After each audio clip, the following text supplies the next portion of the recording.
देवता बोले बोले महाभारत युद्ध जीत गए पांडव, लेकिन आनंद नहीं आया, क्योंकि श्री कृष्ण तो रथ पर बैठे हुए थे। देवताओं ने नारद जी को बुलाया, नारद जी को बुला करके कहा, बोले नारद जी कुछ करो। नारद जी बोले रुको अभी करते हैं। और नारद जी महाराज ने आकर के कहा, हे दाऊ दादा, आप यहां बैठ करके भजन कर रहे हो और पता है आपको महाभारत युद्ध में क्या हुआ? जैसे ही महाभारत युद्ध का नाम सुना, बलराम जी बोले, कृष्ण ठीक है, मेरो लाला ठीक है? बोले वो तो ठीक है, लेकिन एक बहुत बड़ा अधर्म हो गया है। बलराम जी ने अपनी माला झोली वगैरह सब किनारे रख दी, बोले सही सही बताओ क्या हुआ, महाभारत युद्ध में क्या चल रहा है, मुझे बताओ।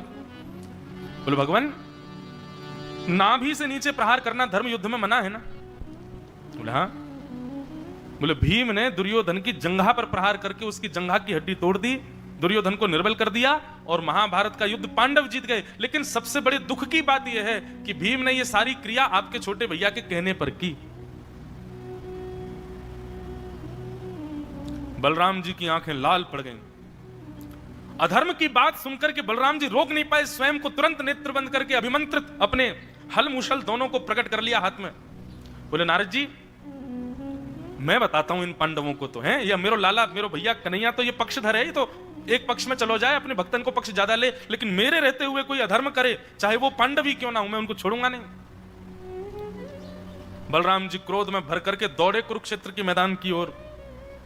शरीर कंपा पृथ्वी का रोम रोम कंपायमान होने लगा। आकाश में सूर्य चंद्र दोनों घबराने लगे। क्यों? साक्षात शेषावतार बलराम जी को क्रोध आ रहा है।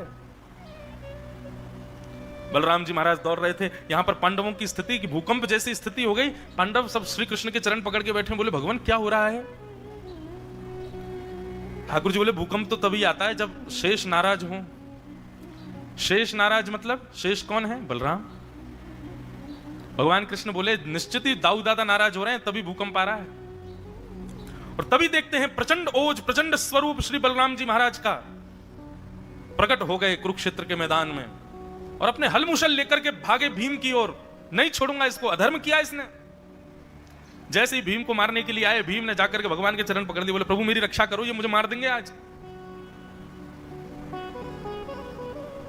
सामने से बलराम जी आ रहे हैं और यहां से श्री कृष्ण ने दौड़ लगाई।